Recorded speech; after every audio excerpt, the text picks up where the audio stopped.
Hello, everyone. Philip Lee returning with another episode of Civil War Chat. It's December 15th, 2022.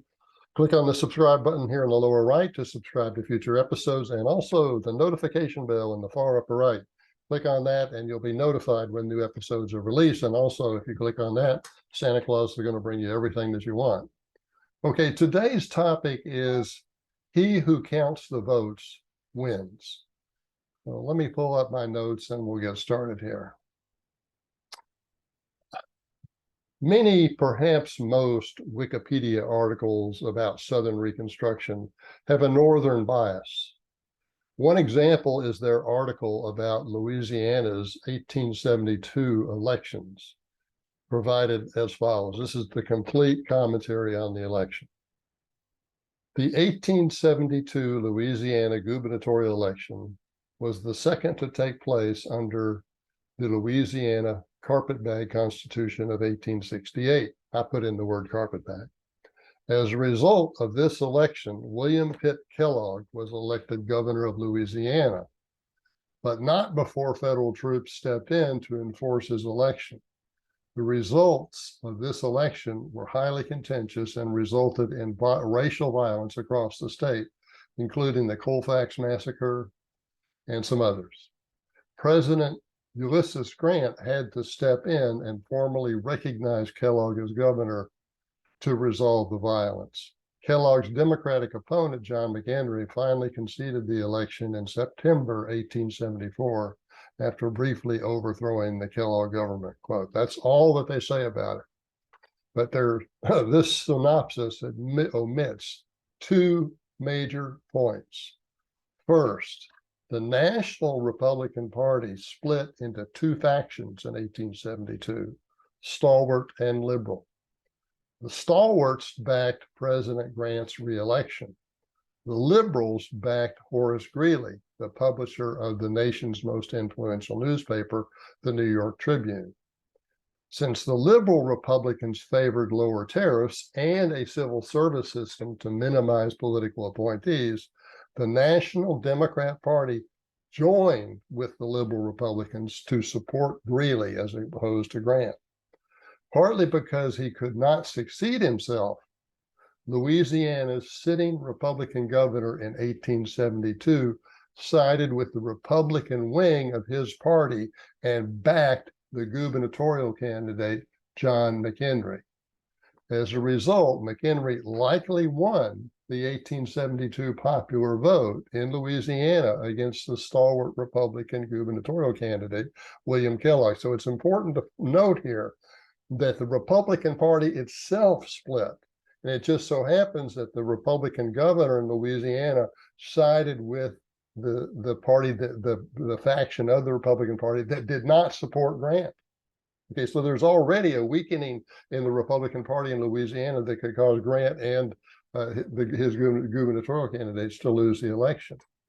So that's the first point. It's not mentioned at all in the Wikipedia summary. Second, and even more important, in 1870, Louisiana's carpetbag state government established a returning board to count votes. It had broad authority to count the votes it wanted and to disregard those it did not want. Consequently, the returning board would determine the winner of each election, regardless of the true popular vote. The board appointed by the sitting liberal Republican governor declared Democrat John McEnery the winner. Now, in reply, the stalwart Republicans, those backing Grant, set up their own returning board. Even though they had no ballots to count, they never got a hold of any of the ballots. The stalwarts found a federal judge, Henry Durrell, who dubiously ruled that their board was the legitimate one. In December 1872, he ordered Democrats elected by the liberal Republican returning board to vacate their offices. If they refused, they would be forcibly removed by U.S. Marshals and or federal soldiers. Now, President Grant backed Durrell's decision. even though the president had an obvious conflict of interest. Specifically, Durell's decision in favor of the stalwart returning board also favored Grant's reelection in the state. It will be recalled that the stalwarts favored Grant nationally, not just in Louisiana. President Grant also had a brother-in-law involved in stalwart William Kellogg's gubernatorial campaign in Louisiana. That brother-in-law was also the customs collector for the port of New Orleans.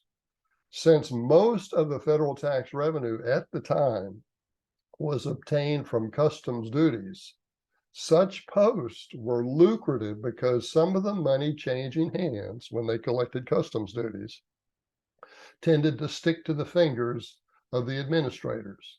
Consequently, even though controlled by Republicans, Congress did not allow Louisiana's 8 electoral votes for Grant in 1872 to be counted.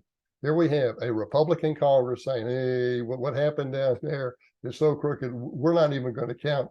We're not even going to let Grant have his 8 electoral votes out of Louisiana. Finally, 2 years after his December 1872 ruling, the Republican-controlled House Judiciary Committee in Washington voted to impeach Judge Durell for systematic bribery and for exceeding his authority in the 1872 elections. Recall that Judge Durell is the one that said that the stalwart returning board was the one that was legal.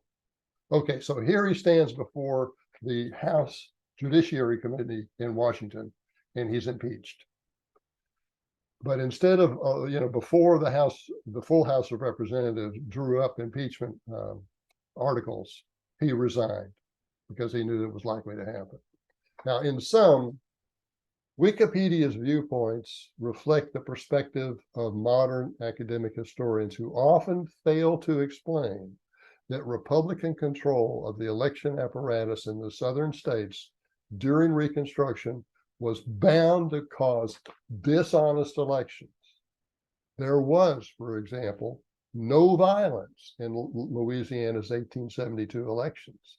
The Democrats figured they could win. There was no violence. The violence only came after the election was stolen. And it was stolen by a judge who was the House subcommittee said they wanted to impeach because he exceeded his authority in that election and because he systematically accepted bribery. So this is the summary response to what Wikipedia has written about the 1872 elections in Louisiana. But there's a more complete story that I wrote in an earlier post called the 1874 New Orleans Battle of Liberty Place. It's on YouTube and it's also on my Civil War chat website. Now, if you really want to know this, about this kind of thing, and it's important if you want to protect the Southern heritage at all, get U.S. Grant's failed presidency. He was the president during the Reconstruction era, during much of it. And this book tells you the side of Grant that you're not going to hear from the academics. The academics have labeled him the most civil rights active proponent president between Lincoln and Lyndon Johnson. But this guy was out for himself. His administration was perhaps the most crooked that we've ever seen, until perhaps I don't know whether Biden would top it or not. I doubt it, but then that's saying a lot.